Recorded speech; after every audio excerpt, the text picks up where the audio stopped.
অলিম্পিকের আগেই ঘোষণা দিয়েছিলেন এই টুর্নামেন্ট খেলেই বুটজোড়া তুলে রাখবেন ব্রাজিলিয়ান কিংবদন্তি মার্তা।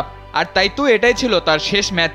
অনেকেরই ধারণা ছিল এবার হয়তো সোনার পদক গলাতে ঝুলিয়েই বিদায় বলতে পারবেন তিনি, কিন্তু সে আর হলো কই। যুক্তরাষ্ট্রের কাছে 1-0 গোলে হেরে অলিম্পিকের সোনা জয়ের স্বপ্ন অধরায় রয়ে গেল ব্রাজিলের মেয়েদের।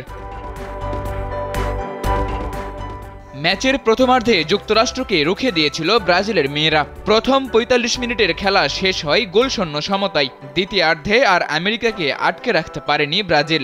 ৫৭ মিনিটে মেলোডি সোয়ানসন কাঙ্ক্ষিত গোলটি এনে দেন যুক্তরাষ্ট্রকে। তার ওই গোলই সোনালি আনন্দে ভাসিয়েছে মার্কিন মেয়েদের। ২৬ বছর বয়সী সোয়ানসনের এটা ছিল আবার ১০০তম ম্যাচ। নিজের এই অর্জনকে সোনার পদক এনে দেওয়া গোলের আনন্দে স্মরণীয় করে রাখলেন সোয়ানসন। ২৫০টিরও বেশি ডিজাইন অপশন নিয়ে ওয়ালটন স্মার্ট ফ্রিজ, বোঝে আপনার প্রয়োজন।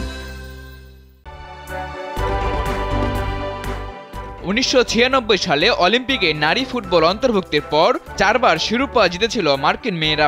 শনিবার রাতে তাদের হাতে উঠল ৫ম শিরোপা। লাতিন আমেরিকার দেশটিকে আগের ২ বারই হারের তেতো স্বাদ দিয়েছিল আমেরিকার মেয়েরা। ব্রাজিলের মেয়েদের সামনে ছিল মধুর প্রতিশোধ নেয়ার হাতছানি, কিন্তু প্যারিসেও সেই প্রতিশোধ নেওয়া হলো না। পিএসজির ঘরের মাঠ পার্ক ডি প্রিন্সেসে হারতে হলো মার্তাদের। এ নিয়ে অলিম্পিক ফুটবলের ফাইনালে ৩ বার উঠে ৩ বারই যুক্তরাষ্ট্রের কাছে হারতে হলো ব্রাজিলকে। ফ্রান্স যেন ব্রাজিল ফুটবলের জন্য এক অপয়া। ১৯৯৮ সালে বিশ্বকাপ ফুটবলের ফাইনালে কেঁদেছিলেন রোনালদো, রিভালদোরা। ২ যুগ পর অলিম্পিক ফুটবলের ফাইনালে সেই ফ্রান্সেই কাঁদলেন ব্রাজিলের নারী ফুটবল দলের ফুটবলাররা।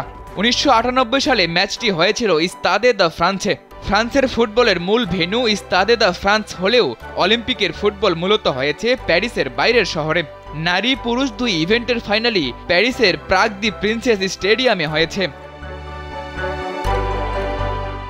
অলিম্পিক ফুটবলে ব্রাজিলের পুরুষ দল কোয়ালিফাই করতে পারেনি। ২০০২ সালের পর ব্রাজিল জিততে পারেনি বিশ্বকাপ ফুটবলের কোনো শিরোপা, এমনকি ফাইনালও খেলতে পারছে না দলটি। তাই তো অলিম্পিকে মার্তার নারী দলের উপরই ছিল ভরসা। মার্তার ফুটবল শৈলীতে পুরো বিশ্ব বুঁদ হয়ে থাকলেও তার আজ সমাপ্তি হয়েছে বিষাদেই। পুরুষ ফুটবলে আমেরিকার উল্লেখযোগ্য সাফল্য নেই, নারী ফুটবলে আবার একচ্ছত্র প্রাধান্য। ১৯৯১ সাল থেকে বিশ্বকাপ ফুটবল ও ১৯৯৬ সাল থেকে অলিম্পিকে নারী ফুটবল অন্তর্ভুক্ত হয়েছে। ২ ক্ষেত্রেই আমেরিকা সর্বাধিকবারের চ্যাম্পিয়ন। সাদাতুর রাফি, কালবেলা।